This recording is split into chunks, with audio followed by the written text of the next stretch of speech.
Iran में Khamenei के खिलाफ बगावत तेज। नमस्कार, मैं हूं आपके साथ रोमिता तिवारी और वक्त हो गया है राजधर्म का। मिडिल ईस्ट में एक और विनाशकारी युद्ध की टिक टिक शुरू हो गई है। तो पिछले 15 दिनों से ईरान धधकता हुआ नजर आ रहा है। खामेनेई के खिलाफ बगावत की आग तेज होती चली जा रही है। तेहरान से लेकर मशहद तक इस्लामी हुकूमत के खिलाफ लोग सड़क पर हिंसक प्रदर्शन करते नजर आ रहे हैं। ट्रंप ने भी अब ईरान पर हमला करने की नई धमकी दे दी है। उधर सुप्रीम लीडर खामेनेई भी आर पार के मूड में नजर आ रहे हैं। लेकिन खामेनेई के सामने सबसे बड़ी चुनौती ईरान में चल रहे प्रोटेस्ट से निपटना है। इस बीच बड़ी खबर है कि ईरान में खामेनेई के खिलाफ बगावत की आग और ज्यादा तेज हुई है। 150 से ज्यादा ऐसे शहर हैं जहां पर अब ये हिंसा फैलती जा रही है। तेहरान से लेकर खामेनेई के मशहद तक हजारों की संख्या में लोग हिंसक प्रोटेस्ट कर रहे हैं। सड़कों पर आगजनी हो रही है। इस्लामी हुकूमत के खिलाफ लगातार हल्ला बोला जा रहा है। इस बीच अमेरिका के राष्ट्रपति ट्रंप ने प्रदर्शनकारियों को डायरेक्ट मैसेज दिया है। उन्होंने कहा है कि अब वो उनकी मदद करने के लिए तैयार हैं। उधर लंदन के ईरानी दूतावास में इस्लामी हुकूमत का झंडा उतार दिया गया है। प्रदर्शनकारियों ने बालकनी में चढ़कर ईरान सरकार का झंडा उतार दिया है और उसकी जगह शाह पहलवी के दौरे का झंडा लगा दिया गया है। बड़ी बात यह भी है कि इस पर जो प्रतिक्रियाएं हैं वो भी सामने आ रही हैं। इसे इंटरनेट पर भी शेयर किया जा रहा है। इस वीडियो को ट्रंप ने भी लाइक किया है। यानी कि ट्रंप ने ईरान में तख्ता पलट का साफ साफ इशारा कर दिया है। सवाल यह है कि क्या ईरान में 47 साल बाद शाह पहलवी के दौर की वापसी होने जा रही है? क्या खामेनेई इतनी आसानी से ईरान की इस्लामिक हुकूमत को गिरा देंगे या फिर अमेरिका के साथ महायुद्ध करेंगे? तस्वीरों के साथ एक रिपोर्ट आपके सामने रख रहे हैं।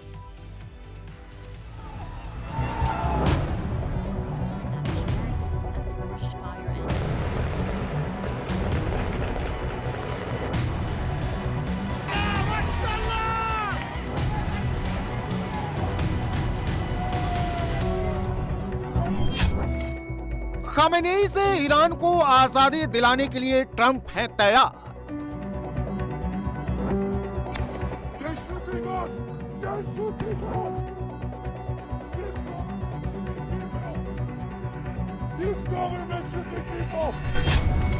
क्या अगले 24 घंटे में अमेरिका करने वाला है ईरान पर प्रहार?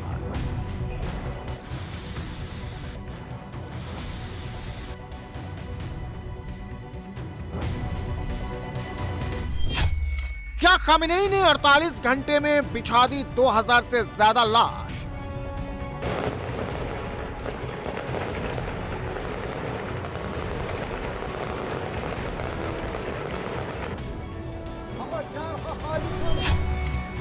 क्या ट्रंप अब करने जा रहे हैं खामेनेई हुकूमत का सर्वनाश?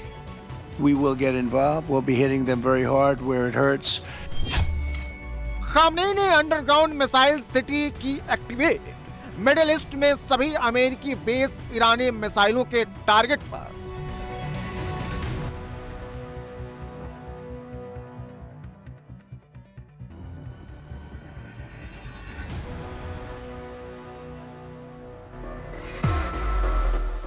खामेनेई ने आर पार की जंग का ऐलान कर दिया। वजह है पिछले 15 दिनों से इस्लामी हुकूमत के खिलाफ पूरे ईरान में हो रहे विरोध प्रदर्शन, जो कि अब आउट ऑफ कंट्रोल हो चुके हैं। ईरान के सभी बड़े और अहम शहर बगावत की आग में सुलग रहे हैं। तेहरान से लेकर किरमान, मशहद और शिराज तक जनता खामेनेई रिजीम का तख्ता पलट करने के लिए सड़क पर हल्ला बोल रही है। उधर अमेरिका के राष्ट्रपति ट्रंप ईरानी अवाम के गुस्से की आग को अपने बयानों से बार बार भड़का रहे हैं। ईरान में इस समय एक तरफ खामेनेई की फोर्स है तो दूसरी तरफ अवाम और सड़क पर हो रहा है महासंग्राम।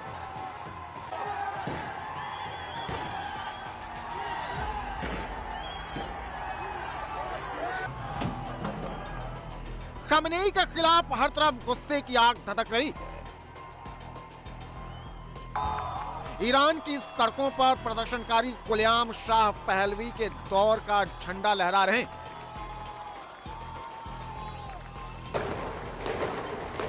विद्रोह को कुचलने के लिए खामेनेई की फोर्स प्रदर्शनकारियों पर गोलियां चला रही है।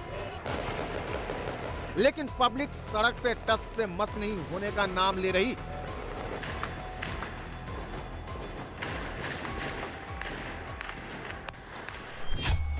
ईरान में पिछले 15 दिन से एंटी खामनेई प्रोटेस्ट हो रहा है, जो हर रोज तेज होता जा रहा है। विरोध प्रदर्शन की आग ईरान के 31 प्रांत के 150 से ज्यादा शहरों में फैल चुकी है। गुस्साई भीड़ अब तक 10 सरकारी इमारत, 48 फायर ट्रक, 42 बस और एम्बुलेंस, 24 अपार्टमेंट के अलावा 25 मस्जिदों को आग के हवाले कर चुकी है। करीब 26 बैंक को लूट कर तबाह कर दिया गया है। ये ईरान के सबसे बड़े धार्मिक शहर मशहद की तस्वीरें हैं। आवाम के गुस्से की आग में मशहद भी धू-धू कर जल रहा है।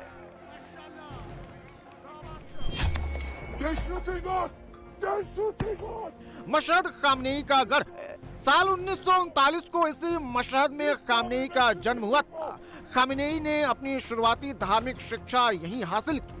शिया मुसलमानों के लिए ईरान का ये शहर इसलिए भी अहम है कि यहाँ उसके इमाम रजा का मजार है।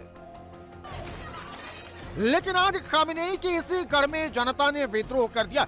पब्लिक खामनेई मुर्दाबाद के नारे लगा रही है, आगजनी कर रही है और शाह जिंदाबाद की आवाज बुलंद कर रही है।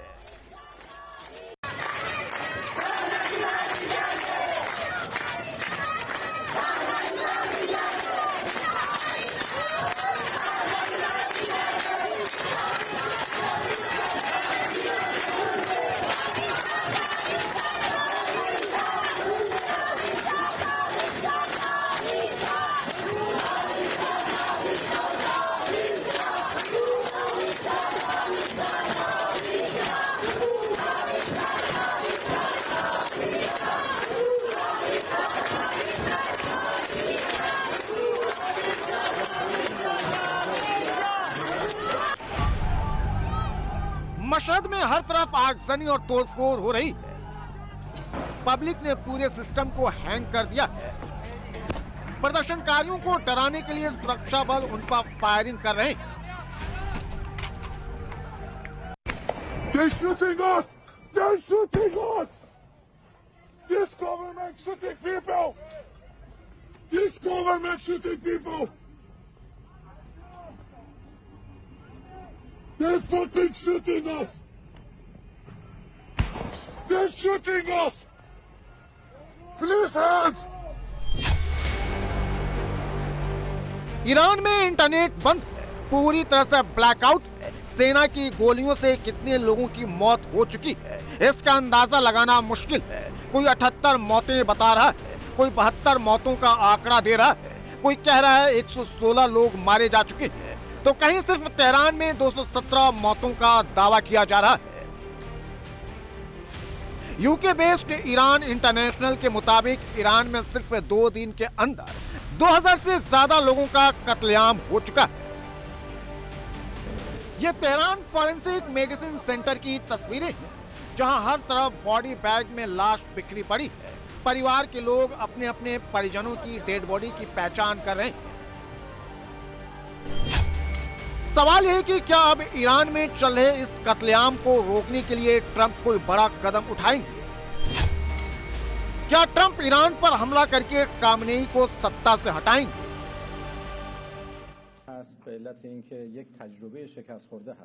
हमारे आकलन में अमेरिका और इजराइल कोई नया हमला नहीं करेंगे, लेकिन अगर फिर भी कोई और हमला होता है तो उसका अंत उनके लिए एक और हार में होगा।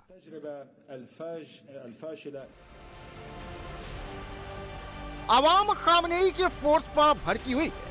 तेहरान की सड़कों पर पब्लिक हिंसक हो रही है। 20 सड़क पर आगजनी की जा रही है। पुलिस वालों को पीटा जा रहा है। गुस्साई पब्लिक इमारतों में आग लगा रही है। ईरान की राजधानी तेहरान के हालात बेकाबू हो रहे हैं। हर तरफ पब्लिक के गुस्से की आग धधक रही है। जनता खामनेई और IRGC के खिलाफ सड़क पर चारों तरफ आग के शोले उठ रहे हैं।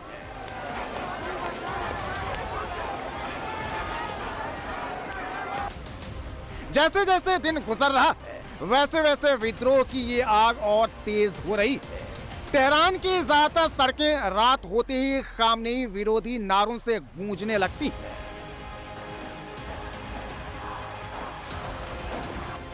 ईरान की इस्लामी हुकूमत विरोध प्रदर्शन को रोकने में नाकाम साबित हो रही है।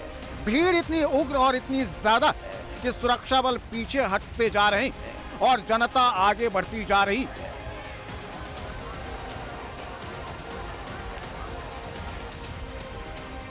आवाम को रोकने के लिए ईरान में ब्लैकआउट कर दिया गया है, लेकिन फिर भी पब्लिक नहीं मान रही है। जनता मोबाइल की फ्लैश लाइट जलाकर प्रोटेस्ट मार्च निकाल रही है।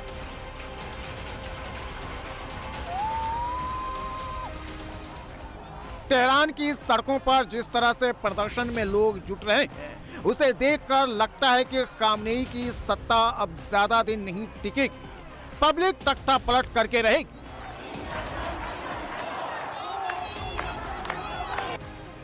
गुस्साई भीड़ रिजीम चेंज पर आमादा है। यह तेहरान के टैक्स ऑफिस की बिल्डिंग है, जिसे उग्र भीड़ ने पिछली रात फूंक दिया था।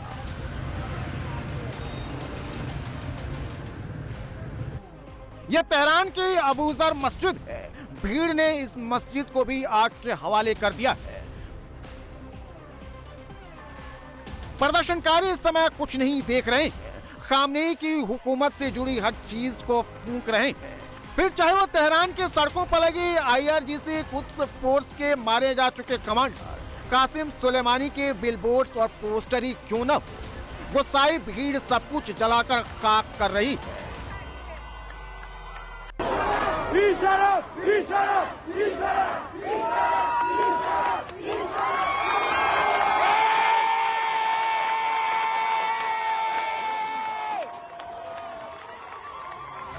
फोर्स लोगों पर गोली चला रही है, तो भीड़ हुकूमत से जुड़े लोगों के घरों में मोलोटोव कॉकटेल फेंककर आग लगा रही है।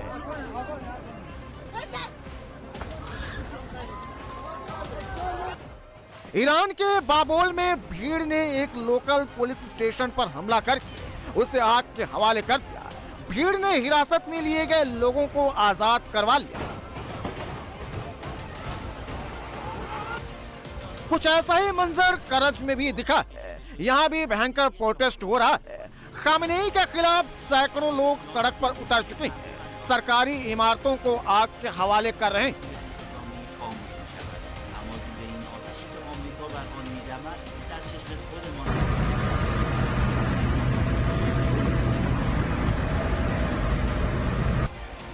यज़्द की सिचुएशन भी ऐसा ही है। यहाँ भी इस्लामी हुकूमत के खिलाफ हिंसक प्रदर्शन हो रहा है।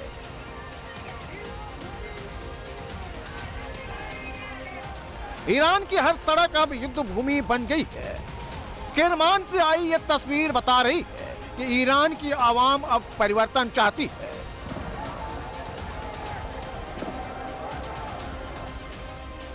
उधर शिराज में भी भयंकर आगजनी हो रही है। कुछ यही हाल तबरीज का है। फोर्स गोलियां चला रही है, लेकिन आवाम सड़क पर डटी है।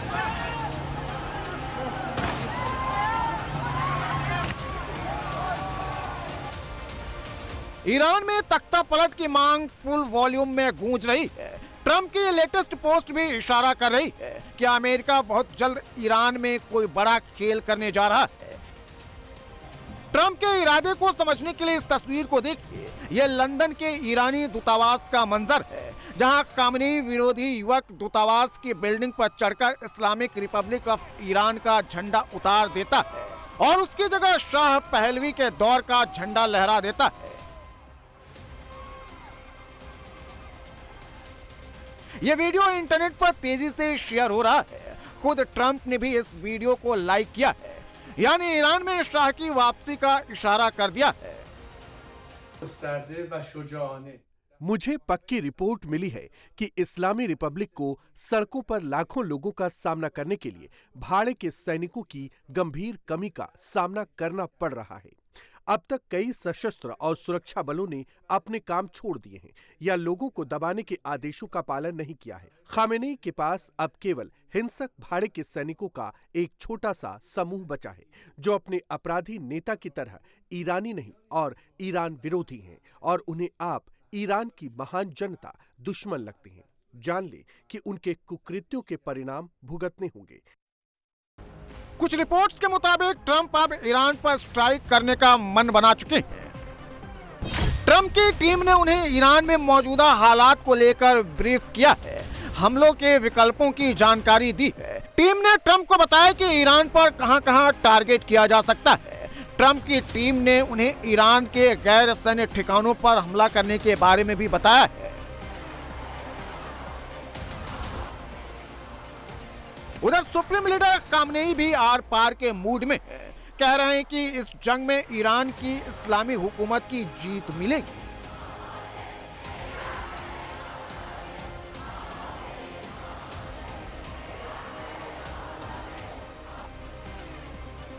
खामेनेई ने IRGC को हालात का फुल कंट्रोल सौंप दिया है। खामेनेई ने IRGC को हाई अलर्ट पर रहने का आदेश दिया है। ईरान के अंडरग्राउंड मिसाइल यूनिट, जिन्हें मिसाइल सिटीज कहा जाता है, उन्हें भी एक्टिव कर दिया गया है। ये वही मिसाइल ठिकाने हैं जिन्हें पिछले साल इजरायल के साथ हुए संघर्ष के दौरान सुरक्षित रखा गया था।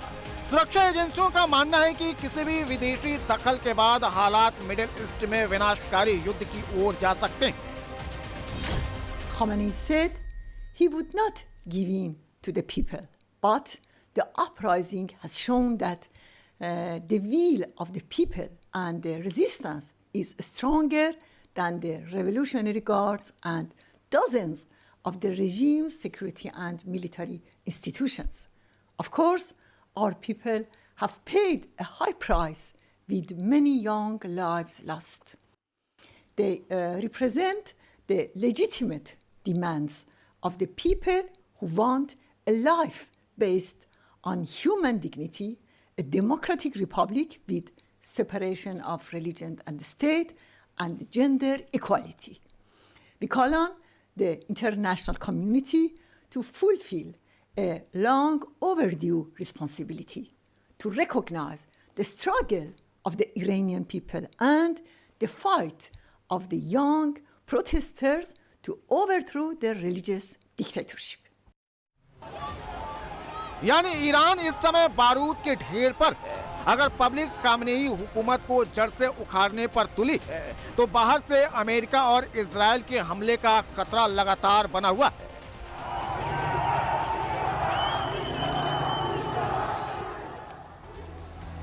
एक तरफ डोनाल्ड ट्रंप ईरान में आयतुल्ला खामेनेई के खिलाफ प्रदर्शन को हवा दे रहे हैं, तो दूसरी तरफ ग्रीनलैंड पर हमले की तैयारी कर रहे हैं।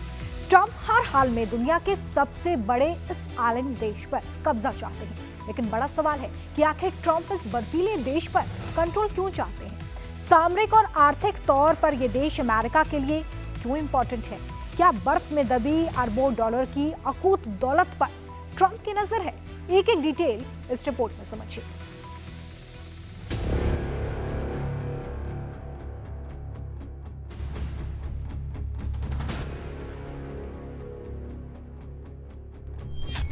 वेनेजुएला के बाद अब ग्रीनलैंड, ट्रंप को क्यों चाहिए ये island? But right now, we are going to do something on Greenland, whether they like it or not, because if we don't do it, Russia or China will take over Greenland. America का mission Greenland, Trump plan से क्यों हड़कंप? I would like to make a deal, the easy way, but if we don't do it the easy way, we're going to do it the hard way. बर्फ के नीचे अरबों के खजाने पर नजर, या ट्रंप को रूस चीन का सता रहा डर?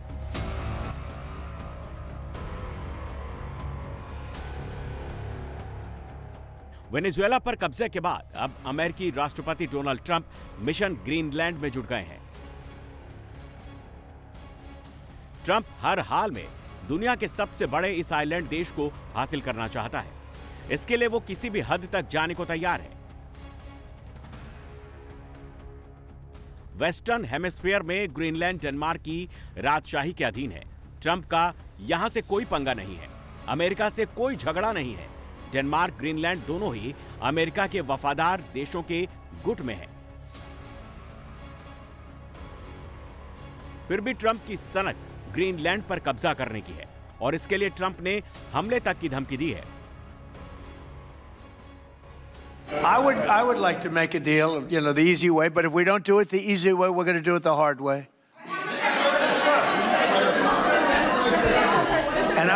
And by the way, I'm a fan of Denmark too. I have to tell you, and they've been very nice to me.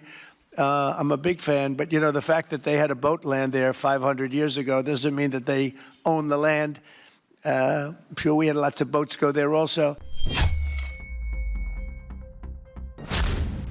Greenland से अमेरिका का कोई बॉर्डर टच नहीं करता। बीच में कनाडा आता है, फिर लेब्राडोर सागर के बाद ग्रीनलैंड और फिर उत्तरी अटलांटिक महासागर, फिर आइसलैंड, फिर ग्रीनलैंड। ग्रीनलैंड जो डेनमार्क का एक ऑटोनॉमस द्वीप है, उसके भी मेनलैंड से यहाँ का बॉर्डर टच नहीं करता। डेनमार्क के बाद उत्तरी अटलांटिक महासागर, फिर आइसलैंड और उसके बाद फिर समंदर और तब ग्रीनलैंड का बॉर्डर शुरू होता है। ग्रीनलैंड में पहले से अमेरिका का बड़ा मिलिट्री बेस है। नॉर्थ अमेरिका में इससे बड़ा कोई दूसरा बेस नहीं है। इसे पिटुफिक मिलिट्री बेस कहा जाता है। अमेरिका यहां से मिसाइल, स्पेस निगरानी और डीप वाटर में पनडुब्बी की मॉनिटरिंग करता है।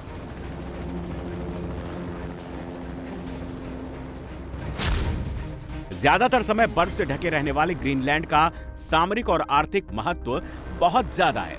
ग्रीनलैंड यूरोप और अमेरिका के बीच बफर जोन की तरह काम करता है। सामरिक तौर पर यह अमेरिका के ballistic missile early warning system और सैन्य अभियानों के लिए आदर्श लोकेशन है। अगर रूस कभी लंबी दूरी की बैलिस्टिक मिसाइल अमेरिका पर चलाता है तो वो ग्रीनलैंड के ऊपर से जाएगी। अगर ग्रीनलैंड पर अमेरिका का कब्जा होगा तो अमेरिका उसे ग्रीनलैंड तक आने से पहले ही रोक सकता है। अमेरिका के मेनलैंड, वॉशिंगटन, न्यूयॉर्क, फ्लोरिडा जैसे शहरों तक रूसी मिसाइल नहीं पहुंच पाएगी। अगर ग्रीनलैंड अमेरिका के कब्जे में होगा तो इसे अमेरिका पर हमला माना जाएगा। ग्रीनलैंड पर कब्जे के पीछे ट्रंप का एक और बहाना है कि समंदर में रूस और चीन के शिप की संख्या बेहिसाब बढ़ रही है, जिससे अमेरिका की सुरक्षा को खतरा पैदा हो रहा है।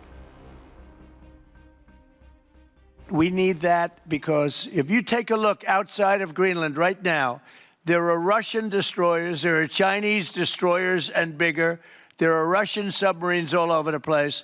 We're not going to have Russia or China occupy Greenland, and that's what they're going to do if we don't. So we're going to be doing something with Greenland, either the nice way or the more difficult. दरअसल राष्ट्रीय सुरक्षा का खतरा तो बहाना है Trump का। असली निशाना ग्रीनलैंड में बर्फ के नीचे दबी अकूत दौलत है। ग्रीनलैंड में दुर्लभ खनिज, तेल, गैस और रेयर अर्थ मिनरल्स का बड़ा भंडार है, जो अमेरिका की आज की भी जरूरत है। ग्रीनलैंड के रेयर अर्थ एलिमेंट पर अमेरिका की नजर है। इसके मिलने से अमेरिका को चीन पर निर्भर नहीं रहना पड़ेगा। ग्रीनलैंड के रेयर अर्थ के करीब 90% हिस्से को चीन कंट्रोल करता है। ज्यादातर रेयर अर्थ एलिमेंट्स का चीन उत्पादन करता है। ग्रीनलैंड के पास यूरेनियम भी है, जिसका अमेरिका अभी रूस से इंपोर्ट करता है। इसके अलावा ग्रीनलैंड के पास लिथियम, कोबाल्ट, निकेल, तांबा और ग्रेफाइट प्रचुर मात्रा में है, जो मॉडर्न टेक इंडस्ट्री के लिए बेहद जरूरी है। ग्रीनलैंड के इन्हीं रेयर अर्थ मिनरल्स पर ट्रंप की नजर है और हर हाल में वो उसे हासिल करना चाहता है। इसके लिए ट्रंप ग्रीनलैंड को डेनमार्क से अलग थलग करना चाहता है। इसके लिए व्हाइट हाउस में एक बिजनेस डील पर भी बात चल रही है। ग्रीनलैंड के नागरिकों को राजी करने के लिए ट्रंप प्रति व्यक्ति 90 लाख रुपए तक दे सकते हैं। ग्रीनलैंड की आबादी करीब 57,000 है। ऐसे में अगर इस डील पर बात बनती है तो इसकी कुल लागत करीब 5 से 6 अरब डॉलर हो सकती है। ग्रीनलैंड को अमेरिका के साथ जोड़ने के लिए पैसे का प्रस्ताव सिर्फ एक विकल्प है, लेकिन जरूरत पड़ने पर अमेरिका अपनी सेना का इस्तेमाल भी कर सकता है, ग्रीनलैंड पर हमला भी कर सकता है। I'm not talking about money for Greenland yet. I might talk about that. But right now, we are going to do something on Greenland, whether they like it or not, because if we don't do it, Russia or China will take over Greenland, and we're not going to have Russia or China as a neighbor. दुनिया में इस वक्त multi front war चल रहा है। इस बीच देश के दुश्मनों के लिए इंडियन आर्मी का नया काल भैरव तैयार है। सेना की ये नई बटालियन दुश्मन के घर में घुसकर खतरनाक ऑपरेशन को अंजाम देने में माहिर है। इस बटालियन के कमांडोज की फुर्ती और वॉर स्किल के सामने दुश्मन की फौज पनाह मांग लेगी। आर्मी डे परेड में पहली बार भैरव बटालियन की गूंज सुनाई देगी। भारत के नए काल के बारे में एक एक डिटेल इंडिया टीवी की इस एक्सक्लूसिव रिपोर्ट में।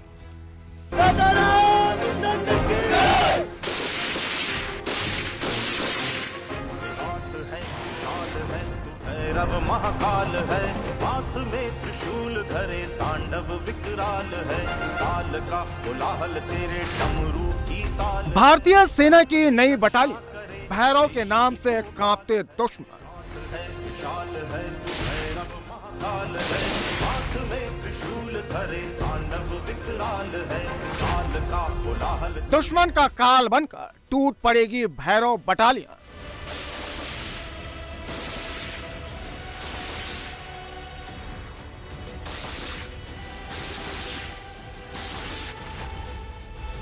भैरव घर में घुसकर मारेंगे, दुश्मन का नामो निशान नहीं छोड़ेंगे।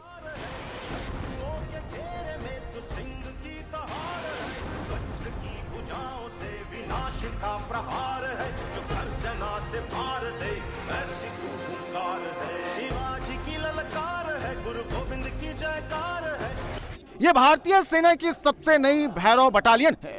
जब ये एक साथ मैदान में उतरते हैं तो दुश्मन को नेस्तनाबूद करने से पहले पीछे नहीं हटते। के माध्यम से सभी में उत्साह एवं जोश उसी के साथ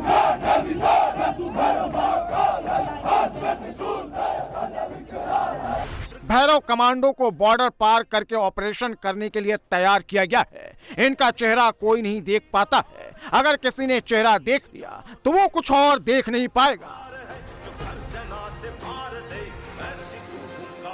यह है भारतीय सेना के भैरव कमांडोज। स्पेशल ऑपरेशन की ये कमांडोज अब अलग अलग जगहों पर तैनात होंगे।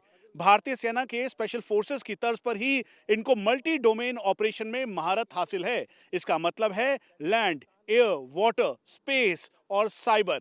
ये 4 अलग अलग इन्फेंट्री के साथ के जो सब यूनिट्स हैं उनसे इनको लाया गया है और पूरी तैयारी के साथ इनका डिप्लॉयमेंट है।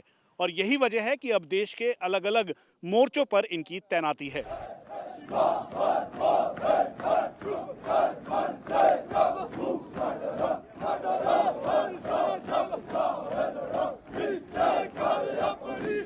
भैरव कमांडो पाकिस्तान का काल बनने के लिए तैयार है। जब भैरव बटालियन जमीन पर उतरती है तो उनकी गरज से पूरा आसमान गूंज उठता है।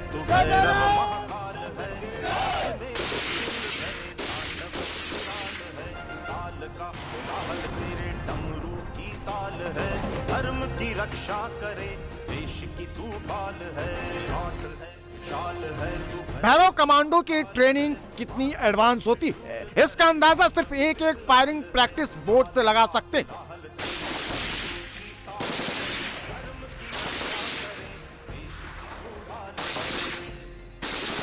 ये भारतीय सेना के अदृश्य अदम्य भैरव बटालियन है और इसीलिए भैरव बटालियन का डिप्लॉयमेंट पूरे देश में अलग अलग जगहों पर किया गया है।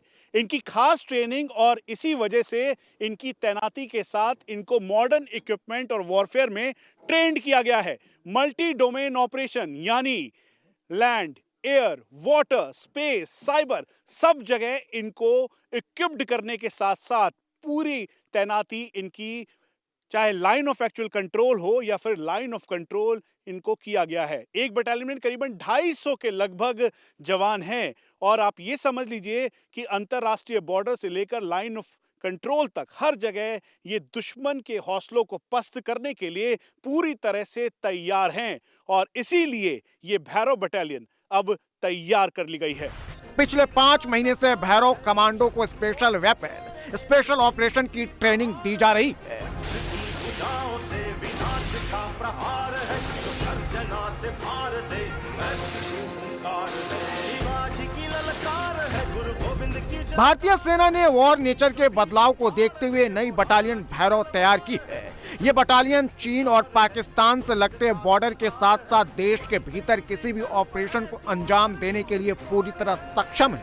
भैरव भगवान शिव के रौद्र रूप का प्रतीक है। करीब 250 सैनिकों की इस टीम में infantry, artillery, air defence, signal और अन्य सपोर्ट यूनिट्स के जवान शामिल हैं। जयपुर में आर्मी डे परेड की फुल ड्रेस रिहर्सल हुई, जिसमें सेना की भैरव बटालियन का मार्चिंग दस्ता दिखाई पड़ा, जिसे देखकर देश के दुश्मन पसीने से लथपथ हो गए। ये भारतीय सेना के रेज हुए भैरव बटालियन हैं और इस समय इस परेड ग्राउंड में कदम ताल करते हुए ये भैरव बटालियन, जो कि सेमी डेजर्ट या डेजर्ट टेरेन हो उसमें दिखाई दे रहे हैं। उसके अलावा ये भैरव बटालियन का डिप्लॉयमेंट अलग अलग जगहों पर किया गया है, चाहे लाइन ऑफ एक्चुअल कंट्रोल हो या फिर line of control, international border, सभी जगह इन्हें तैनात किया जाएगा और इनका नाम भगवान शिव के रौद्र रूप को देखते हुए किया गया है।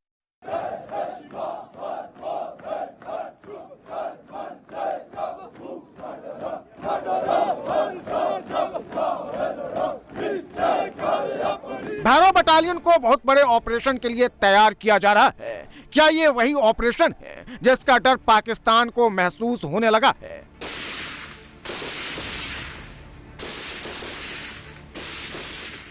इसकी फायरिंग रेंज में इस समय पूरी एक्सरसाइज की जा रही है। इस पे साइट लगाया गया है, नाइट विजन डिवाइस से इक्विप्ड हैं और मल्टीपल लेवल फायरिंग यहाँ पर की जा रही है। पहले राइट हैंड से फायर किया गया, फिर लेफ्ट हैंड से फायर किया गया, अलग अलग पोजीशन पे गया। इसे मॉनिटर करने के लिए जो त्रिनेत्र ड्रोन है उससे पूरी निगरानी की जा रही है, ताकि जब ये फायर करें तो इसे पूरी तरीके से मॉनिटर किया जा सके। और यही भारतीय सेना के भैरव कमांडोज हैं जो इस समय रेंज में प्रैक्टिस कर रहे हैं और इनका डिप्लॉयमेंट अलग अलग जगहों पर है। भारतीय सेना के इन माहिर कमांडो के पास क्लोज कॉम्बैट के लिए AK-203 जैसे हथियार हैं, 1500 मीटर तक मार करने वाले स्नाइपर हैं और लंबी दूरी तक दुश्मन के बड़े हथियार को नष्ट करने वाले रॉकेट लॉन्चर भी हैं।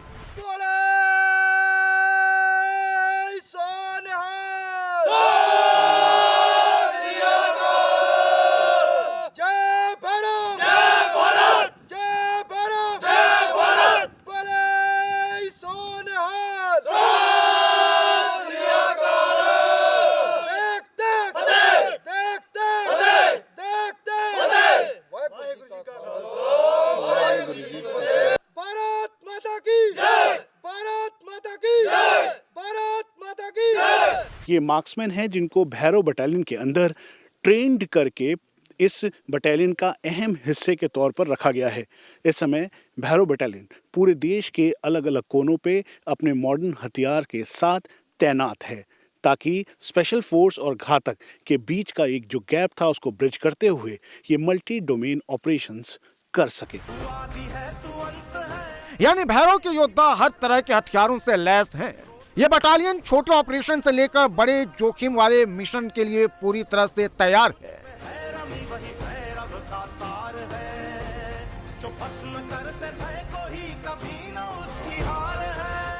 मॉडर्न वॉरफेयर के लिए जो इस समय ड्रोन है उनसे इन्हें इक्विप्ड किया गया है। नाइट विजन डिवाइसेस, यानी दिन के उजाले के साथ रात के अंधेरे में ये आसानी से अपने दुश्मन को बेहद दूरी से भी देख सकते हैं और इसीलिए इसका निर्माण किया गया है। इस समय जो भैरव बटालियन के कमांडोज हैं, स्पेशल ऑपरेशन करने में इनको महारत हासिल है और देश के अलग अलग मोर्चों पर इनकी तैनाती है। भैरव को स्पेशल फोर्स और इन्फेंट्री के बीच का गैप भरने के लिए तैयार किया गया है। इसे लाइट कमांडो फोर्स भी कहा जा सकता है, जो कि बेहद फुर्तीली और घातक है, जिससे खासकर चीन और पाकिस्तान से लगी सीमा पर तेज और जोरदार अभियानों के लिए इसे डिजाइन किया गया है।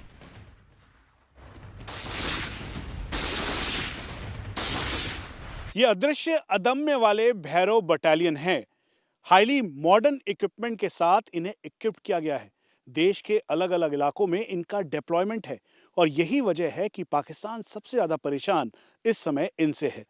आधुनिक वेपन के साथ साथ इनको और मॉडर्नाइजेशन के लॉजिस्टिक सपोर्ट भी दिए गए हैं, यानी जो स्पेशल फोर्सेस और घातक के बीच का गैप है उसको फिल करते हुए स्पेशल ऑपरेशंस के लिए ये पूरी तरह से तैयार हैं।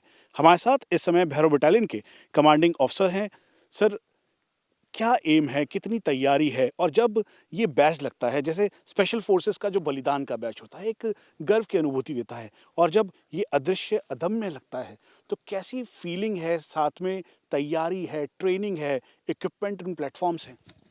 मैं आपको बताना चाहता हूँ कि ये जो बटालियन है, इसमें आने पर मुझे बहुत गर्व है, और ये मल्टी डोमेन ऑपरेशन में स्पेशलाइज्ड बटालियन, जैसा कि आपने बताया, जो इन्फेंट्री की घातक और स्पेशल फोर्स के गैप को कवर करती है।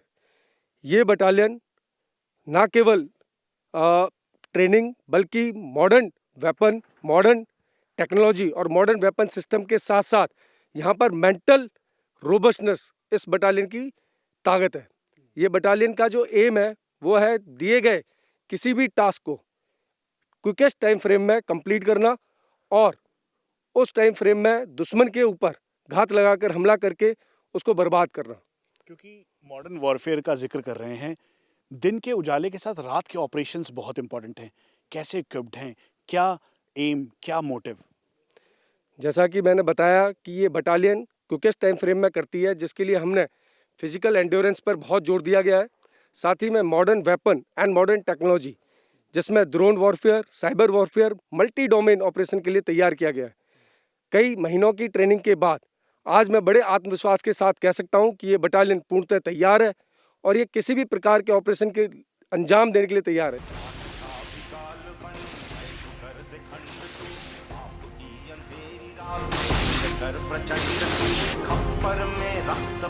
ये बटालियन मल्टी डोमेन ऑपरेशन करने में सक्षम है। जो भी टास्क दिया जाएगा उसे पूरा करने में ये पूरी तरह से सक्षम है।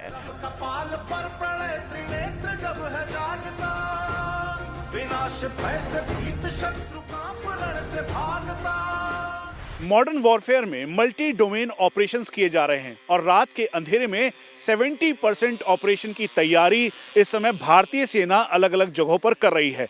हम आपको बता दें कि इस समय ये भैरव बटालियन है, जो कि अलग अलग जगहों पर line of control, international border, line of actual control पर तैनात है।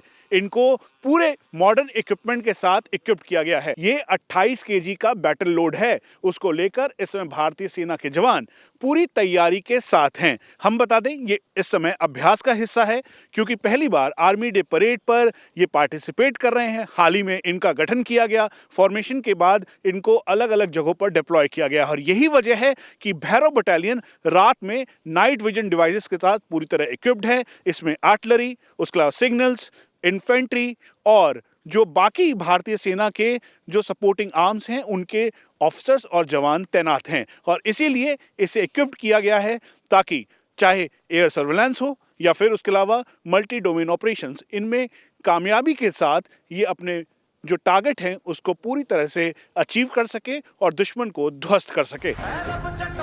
भैरव की ताकत को देखते हुए इसे उत्तरी और पश्चिमी सीमा पर तैनात कर दिया गया है। बस मौका मिलने भर की देर है। यह खतरनाक कमांडो दुश्मन पर भैरव काल बनकर टूट पड़ेंगे।